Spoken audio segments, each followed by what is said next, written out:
Keeping up with our motto, let learning be a joy and teaching a pleasure, here we are with the remote teaching and learning process to bridge the gap. Happy learning to all students. Welcome students in today's online session. Today we are going to begin chapter 2 of political science, and the topic for today is the electoral process.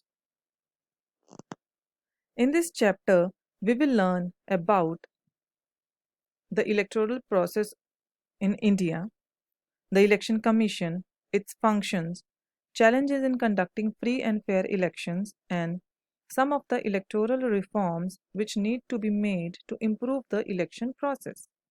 So let's begin. Elections have played a major role in the working of India's democracy. So elections and representation are very important processes of democracy. So students, in a country with large population, it is not possible to involve the entire population in the decision-making process. For this, the people in democratic countries like India elect some people on behalf of the entire population as representatives who form and run the government. Now, these representatives are responsible to the people and they also give preferences to the welfare of the people.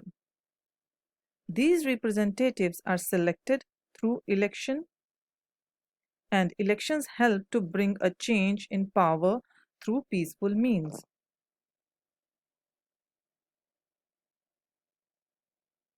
Different political parties get an opportunity to rule. Policies of the government and the life of society also changes with the elections. We all expect that the representatives we elect should be efficient, honest, and trustworthy, and they should also respect the public opinion. The electoral process that we follow to elect the representatives should be free, fair, and reliable. For this purpose, the Constitution has made provision for an independent election commission to administer the election process in India.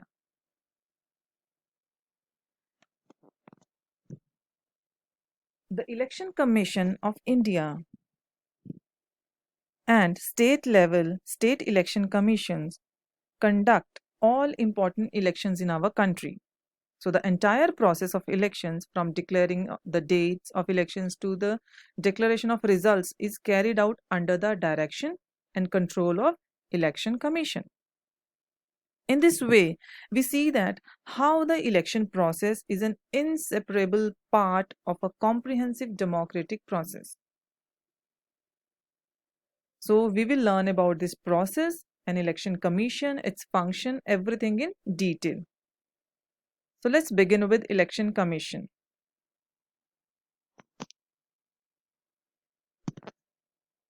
In India's, the Election Commission is central. It means is very important to the process of election. Article 324 of the Indian Constitution has established this autonomous body. Autonomous here means independent body for conducting the elections. It is free to take its own decisions regarding elections. Election Commission consists of one chief election commissioner and two other commissioners. The president appoints the election commissioners.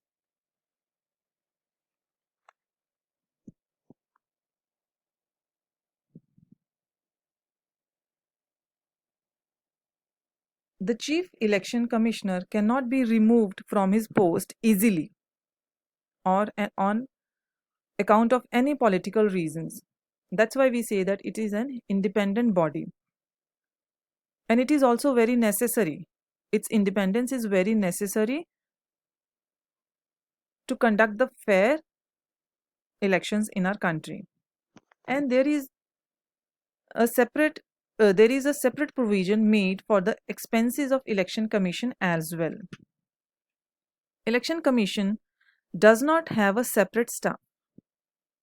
So whenever elections are conducted, because we know that elections are take place after a particular time. Okay, so these election commissioners, they don't have much work on daily basis. So at the time of election, government officers, teachers, and other employees help the election commission to execute the process of election. Now let's move forward and see the functions of election commission. Yeah, before that, we will see the first election commissioner of India, Sukumar Sen, who was the first chief election commissioner after independence. In 1921, Sen was selected for Indian Civil Services (ICS) under the British rule. So he was given the charge of election commissioner after the election commission was established in 1950. So Mr. Sen very efficiently handled the responsibility of the election commission in extremely adverse condition, as India just got freedom and it was the first election for the independent India, but he very diligently performed his duty. So next are the functions, and the first function is preparing the voter list. So why is there need to prepare such list? See students, every Indian citizen who has completed 18 years of age has a right to vote. And to exercise the right to vote, citizen's name must be there in the voters list. Then only anyone who is an Indian citizen can cast vote if your name is there in the Indian list. It is the responsibility of the election commissioner to prepare the list of eligible voters, update the existing voters list time to time, and include the name of new voters as well. So the election commission has the authority to issue identity cards also to the voters. Next is decide the timetable and program of election.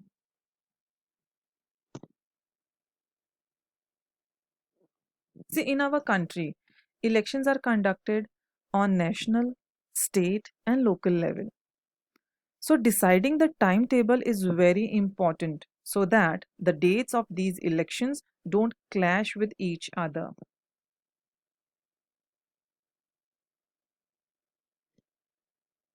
The conduct of election is entirely the responsibility of the election commission, and the election commission decides when to conduct election and how many stages to hold elections in every state.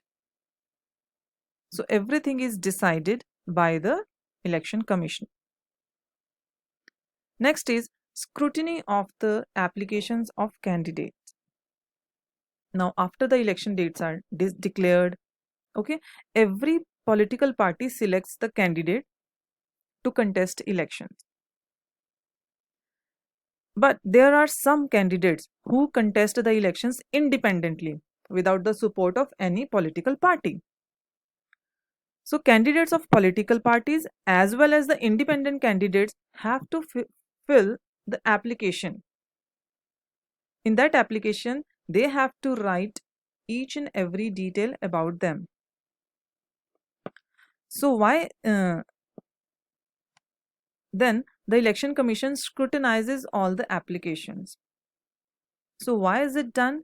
Just to see whether the candidate who is going to contest the election had any criminal record, or whether he has given correct information about him. So that's why this scrutinization is required. In this way, election commission allows the eligible candidates to contest the election. Next is give recognition to political parties. See students, in India, we have multi-party system. we have, so there are many national and state parties, such as BJP and Congress are national parties. Shiv Sena is a state level party. Okay, so new parties continue to be formed, and sometimes because of the ideologies and because of the difference in ideologies, there can we can see split in some of the national parties, which also results in the formation of new parties. For example, NCP, National Congress Party, splits into Indian National Congress. So all political parties are required to be recognized by the Election Commission. It means these parties have to register themselves with Election Commission. Okay, and Election Commission also has a right to de-recognize any political party. So the Election Commission also allows election symbols to the political parties. See, we can see this is a symbol of hand is the symbol of Congress, and lotus is the symbol of BJP, broom is the symbol of Aam Party, AAP Party, and Samajwadi Party has the symbol of cycle. So the next function is to resolve any disputes related to elections. So sometimes political parties try to buy votes with money, or some other fraud is also happening at the time of elections.